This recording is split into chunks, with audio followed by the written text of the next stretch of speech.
What's going on, guys, and welcome to my review of Indiana Jones and the Dial of Destiny. Before we get started, I'm going to introduce you to my little friend. It's my new popcorn bowl that I ordered from the Cinemark app.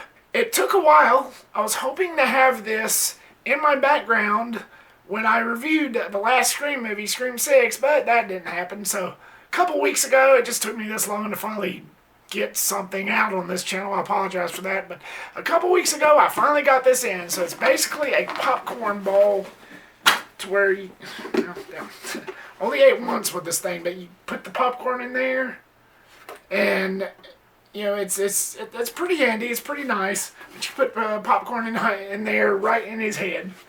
So I basically get to eat with ghost faced every time I eat popcorn.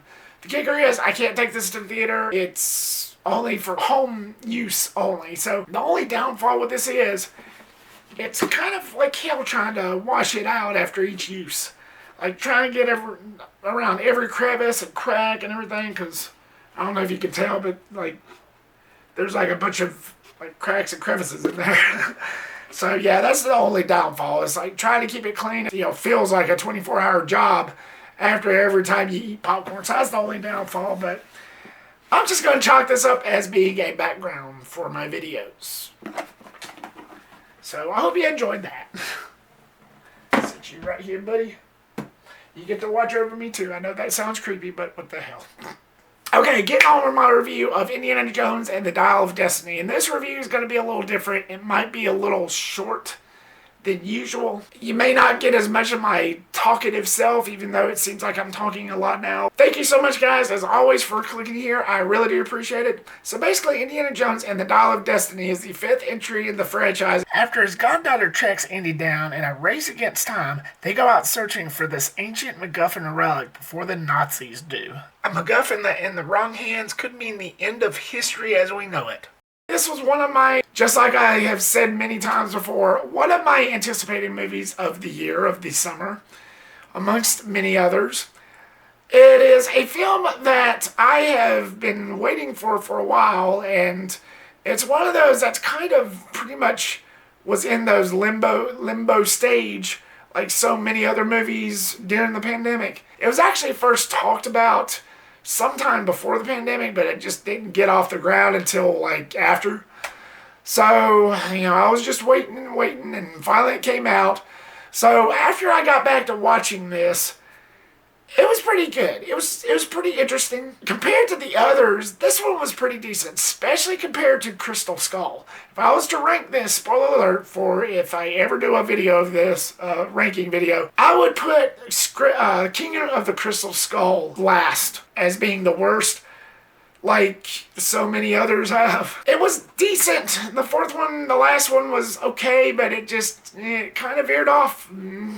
Yeah, especially compared to that original trilogy. The original trilogy is timeless classics, especially Raiders and Last Crusade. Last Crusade being my favorite. But with the Dial of Destiny, it was actually pretty good. It was actually well worth the wait. That being said, starting off with the positives for Indiana Jones and the Dial of Destiny, I've got to say, Harrison Ford still had it. Still got it.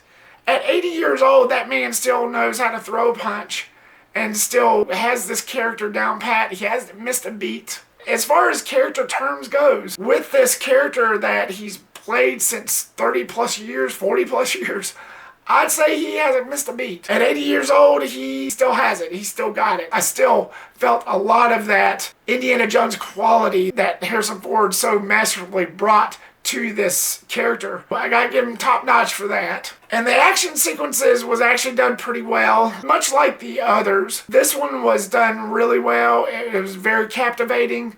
I liked the way that the movie was shot and just the way the movie looked, especially for a character that's been around for so long. The way this movie was presented, it was done really well. This time, instead of Steven Spielberg directing it, James Mangold takes over, and this is the first one out of this franchise that Steven Spielberg actually takes a back seat. He directed all 4 of the previous ones. And I gotta say, an Oscar-winning director like James Mangold, I think they made the right choice. I mean, he's the guy that did Ford v Ferrari, Logan, and so many others that's made quite a lot of money, and it's won quite a lot of Academy Awards.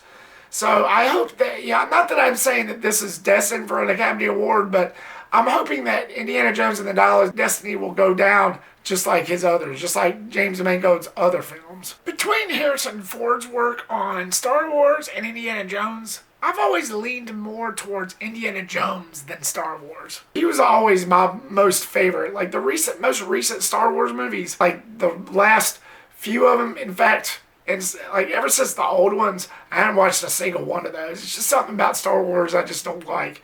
But with Indiana Jones, I related to a little more. Not that I'm saying that I've ever went on adventures or dug in tombs or, crawled in spidery spaces. It's just that whole adventure side. That's just something that I've always veered more towards than Star Wars. I've always leaned to than the whole space thing from Star Wars, which, I'm complicated that way because I like all the Marvel stuff that has a lot of space stuff. I guess it's because it doesn't always revolve around the space stuff. I guess that's my rationalization for that. But anyway, moving on. Well, what do you know? I'm talking a lot. In terms of Indiana Jones and the Dial of Destiny, I thought it was done really well, especially for a different director taking over from Steven Spielberg. I think it had a lot of that nostalgic feel to it that the others had. Just the fact that after all these years, this series still holds up well. Hell, after the movie had ended, people clapped right when the end credits started. That's how loved this character is. So I thought they did a really good job. Mads Mikkelsen as the main Nazi, as the main villain baddie, he was really good. I liked about everything he does. And this is the first thing I've seen him in where his eyes weren't all messed up. Every single thing else that I've seen of him, there's always something wrong with his eyes.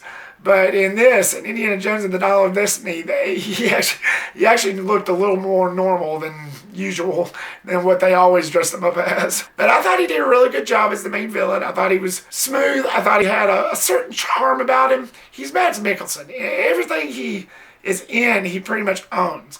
And I like the fact that he played the type of Nazi that wasn't like the others in the previous films.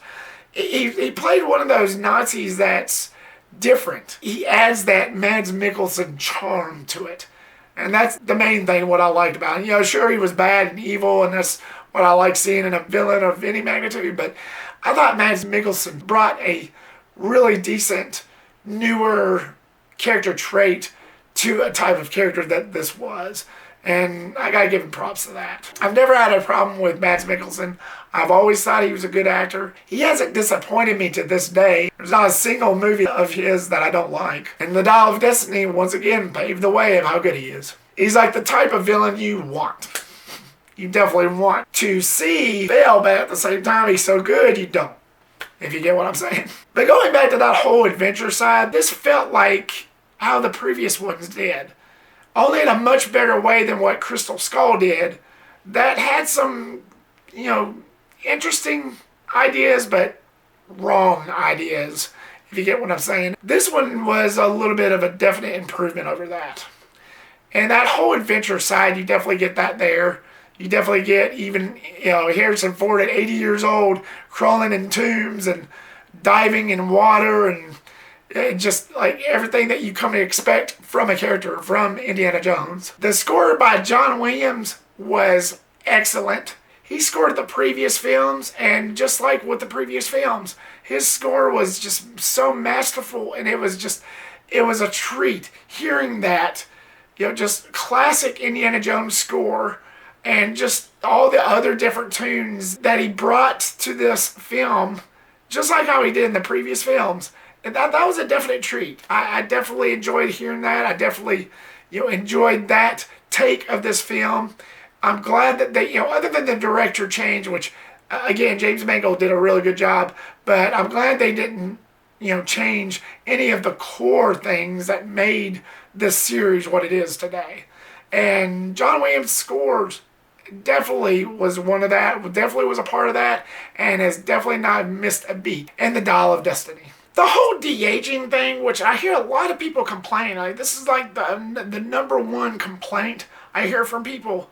But the whole de-aging, you know, there's this whole 20-minute intro where Harrison Ford, they make him look like a 40-year-old guy or 50-year-old guy, or, you know, somewhere around that range.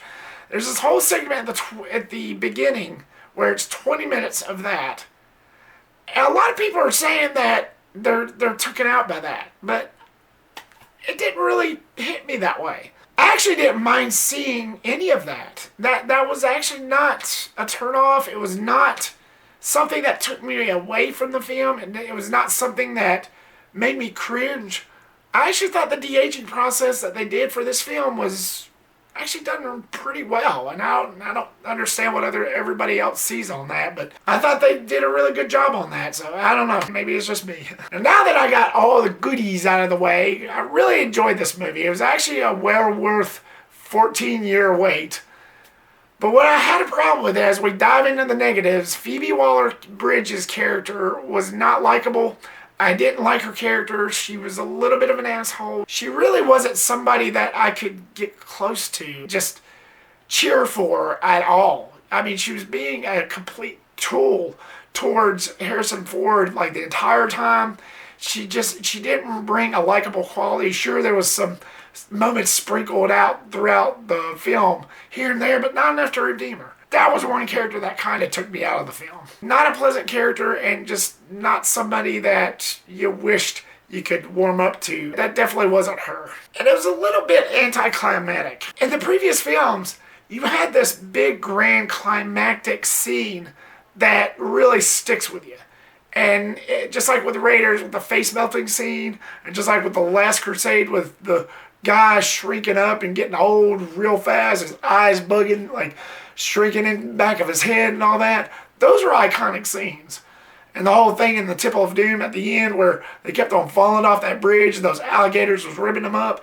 I don't know, maybe it's me, maybe it's the whole nostalgia thing talking here, but for the Dial of Destiny, it just didn't seem that climactic. Yes, there was a bunch of action scenes in the sense of shooting and flying around and stuff, but it wasn't that memorable. To me, anyway. It wasn't this grand, big, huge thing that just sticks with you. It wasn't something that would make you say, oh, that's definitely what I'm going to remember this film for. But, again, it wasn't terrible, but it compared to the others, just didn't really outweigh the outcome. But other than that, guys, Indiana Jones and the Dial of Destiny was a definite wild trip. It was fun. It was exciting. I enjoyed myself. This was actually a really decent movie. It was a happy accident. So Indiana Jones and the Dial of Destiny, what was your thoughts? Have you seen it yet? Are you a fan of this one? Did this meet your expectations? Was this worth the long years wait that they took to come out with this? Or was the original 4 or even just the original 3 your favorite? Are you somebody that just wants to forget the last 2 of these and just be done with it and just put the first 3 as your definitive ones? Leave me a comment down below and give me your thoughts. Thank you so much, guys, for watching this. I really do appreciate it. Like, subscribe, comment, and share. And make sure to click that bell icon so you don't miss a thing. And I will see you on the next one. Peace.